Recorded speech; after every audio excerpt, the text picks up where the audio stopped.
Hi guys, I came across the most traumatic video on the internet. இந்த video வந்துட்டு என்னால் சத்தியமாக சகிச்சுக்கவே முடியல. ஒரு பொண்ணு, ஒரு சின்ன குழந்தை, பொண்ணு கூட கிடையாது, அது வந்து ஒரு குழந்தை.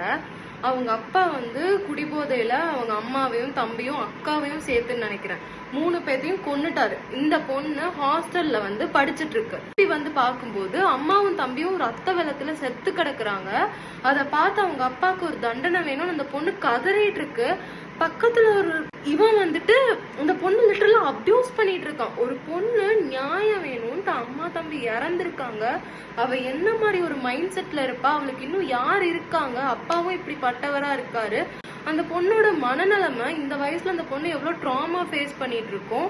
இதுக்கப்புறம் அவ என்ன பண்ண போறா, எவ்வளவு விஷயம் ஓடிட்டு இருக்கும் போது எப்படி ஒருத்தரால அத்தனை கேமரா முன்னாடி அத்தனை மக்களுக்கு முன்னாடி லிட்டரலா அந்த பொண்ணோட பிரஸ்ட் பிரஸ் பண்ணிட்டு இருக்கான். எப்படி இப்படி ஒரு விஷயத்த பண்ண முடியும்னு தெரியல.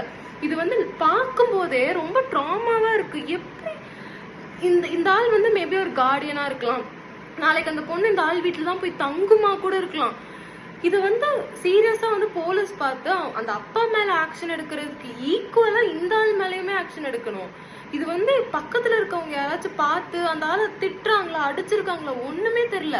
இன்டர்நெட்ல பார்த்ததுல இருந்து பதட்டமா இருக்கு. ஐயோ அந்த பொண்ணு அடுத்து என்ன பண்ணுச்சு, ஒரு நியூஸும் இல்லை. அதுக்கப்புறம் நான் சர்ச் பண்ணியும் பார்த்தேன், என்ன ஏதுன்னு தெரியல. சப்போஸ் அந்த தெலுங்கானா சைடு இது நடந்துச்சுன்னு நினைக்கிறேன். யாராச்சும் அப்படி பாத்தீங்க தப்பி தவறி அப்படின்னா அந்த பொண்ணு சேஃபா இருக்கா, அந்த பொண்ணுக்கு யாராச்சும் கார்டியன் இருக்காங்களான்னு கொஞ்சம் சொல்லுங்க. பாய்.